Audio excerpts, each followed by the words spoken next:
Ford gets out the black paint for the special edition Ranger FX4.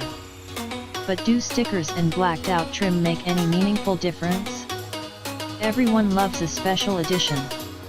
You know, the same thing that you can usually buy but with some extra goodies and a funky name thrown into the mix to help seal the deal. For the most part, nothing crucial changes. An A sticker pack special offers some common accessories for a less than if you bought them yourself bundled price. It is as close to a win-win that buying a new car should ever get. The manufacturer wins by shifting more stock of vehicles and accessories, and by giving an existing model a marketing leg up. You win by getting a better deal, and did I mention stickers? With all that said, let's talk about the 2017 Ford Ranger FX4. The Ranger continues to be the highest-selling vehicle in the Ford portfolio, and regularly dukes it out with the Toyota Hilux as the #1 vehicle in the country. In fact, so far this year, it holds the title of being the best-selling 4x4 ute in Australia. It's not a recent success story either, as last year, a shade under 31,000 4x4 Ranger pickups were sold, with 2/3 being the high-spec XLT and Wild Track variants. With all that information at hand, you don't need to be Alan Turing to work out that adding a special edition using these ingredients was going to do just fine, and so the FX4 was born. For those not following Ford nomenclature on a global scale, the FX4 designation is an off-road option pack which can be applied to the F150 pickup in North America. Ticking the box sees UF truck kitted out with an electronic locking rear differential, hill descent control, off-road tuned front shock absorbers, underbody protection, and, naturally, some stickers. The thing is, an XLT Ranger, on which the Australian FX4 variant is based, already comes with much of that hardware, hill descent and locking rear differential, so the trim pack is a little different.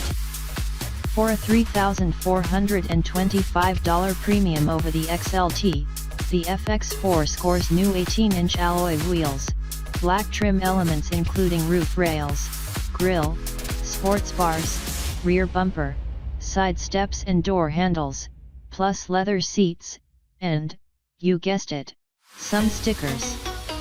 That pitches the FX4 at $58,915, before options and on-road costs, for the 6-speed manual, or $61,115 for an automatic like our test car. Remember though, that an XLT gets most of the same gear, but in chrome. So if you break it down, the extras are limited to the roof rails, 1-inch larger wheels, leather appointments on the seats, and a tin of black paint. That's not really feeling like $3.5 grand's worth. More crucially, a Wild Track automatic is $61,790, just $675 more than the FX4. It too comes with a bunch of standout accessories and equipment, but also includes the Tech Pack, adaptive cruise control and lane departure assistance, which is an $800 option on the FX4. That means the tech-equipped FX4 is $125 more expensive than the Wild Track, and offers nothing fundamentally different to the lower-grade XLT. The fact that I have made the occasional shift key typo and entered FX4 as FX dollar while writing this up, now seems a little more subconscious than accidental. Don't get me wrong, the FX4 trim pack looks good, although our car in magnetic gray, a further $550 option, loses much of the impact from the satin finish black decals. We'd go for the ingot silver or frozen white if only to differentiate from our own long-term Holden Colorado Z71 by not getting a cool race red one. On the FX4, the tailgate becomes a blackout panel with the RANGER lettering and FX4 logo cut through to reveal the paint color. Along the side, black and white outline stripes and FX4 branding adorn the lower doors with the bonnet again featuring a blackout motif. Under the stickers, the car is the same. The familiar and successful 3.2-liter 5-cylinder turbo diesel and 6-speed automatic transmission with cabin switchable 4x4 drive is identical to other Ranger models.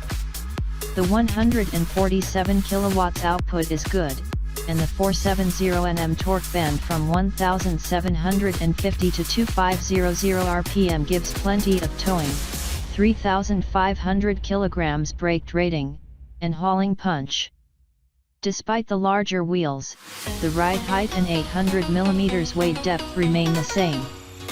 The car features Bridgestone dual or highway terrain tires, rubber that works well for variable use but isn't particularly aggressive off-road. We'd suggest it would be worth haggling over a set of ET tires if your Ranger regularly steps away from the black stuff.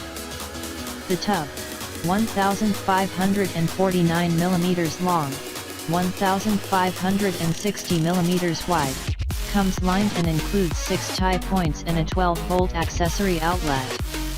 A tonneau, hard or soft, needs to be added as an accessory.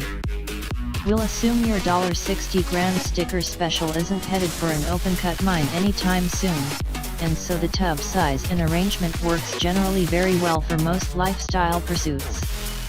You can even fit a pair of full-size trail bikes in there when using a bed extender, like our handy-ready ramp. The inclusion of the roof rails on top of the cab gives a bit of extra flexibility should you want to mount accessory crossbars or a roof cage, but keep in mind these are only rated to 75 kilograms, so best to keep the soft stuff up there if you need it.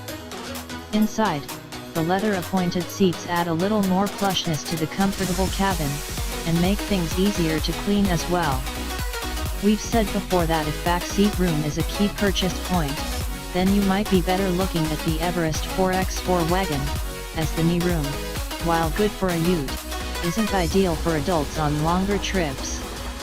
Kids though, should be fine, and the inclusion of side impact airbags, an armrest, 12-volt and two 30-volt accessory outlets plus map pockets, make the rear of the cabin one of the more practical in the segment. Still no air vents though. For the front row occupants, there is good leg room and decent storage thanks to the center console cubby, large glove box, and phone tray under the climate control stack. The SYNC3 infotainment software gets better and better the more we use it, and is a very intuitive and flexible system, with such goodies as voice control and DAB digital radio as standard features. Some of the plastics around the screen and lower part of the center stack do feel a bit low rent, and the interior can feel quite drab, with grays and blacks everywhere you look. If you want your interior to have a little more personality, then the Wild Track and its orange stitching and highlights might be a better proposition. Around town, the electrically assisted steering makes the Ranger feel light and easy to maneuver, and as we've stated in other reviews, when it comes to highway touring, the big Ford is basically the best in the game. It's louder than an SUV, but quieter than you expect a ute to be. We regularly see 9L/100 km touring consumption too, close to Ford's claim of 8.7L/100 km. Bottom line, even after many hours on the road, the Ranger continues to be a relaxing machine to eat up hundreds or even thousands of kilometers of black, brown, or red stuff. Since the PXII was released, we've covered all facets of the Ranger, from the on- and off-road driving behavior to the technology and features within. It is deserved of its high selling popularity, as it is fundamentally an excellent vehicle that successfully bridges the gap between work and play. But is the FX4 the special edition you've been waiting for? To be honest, no. It looks cool, no doubt, as it really isn't hard to improve on the wheel designs that Ford uses on any of the Ranger models, and the black decal designs suit the tough stance of the 4x4 ute. But given there is nothing of any additional substance to the FX4, it really is just an XLT with the stuff you already get but black, albeit with a catchier name. You have to really be a fan to choose this over the Wild Track or regular XLT. The XLS Special Edition Ranger, which added goodies at the lower end of the range made much more sense. The FX4 is limited though, with only 2,200 examples being produced, so you have that to lord over your other Ranger owning friends if nothing else. We've no doubt these will all sell, and that Ranger will continue to top the sales charts irrespective of the difference the 2017 Ford Ranger FX4 brings to the table.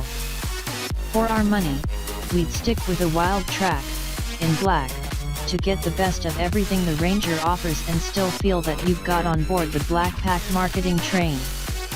That is, until Ford comes up with a properly special edition, or standout new variant of the Ranger to really create a stir. Ranger Raptor anyone? We live in hope.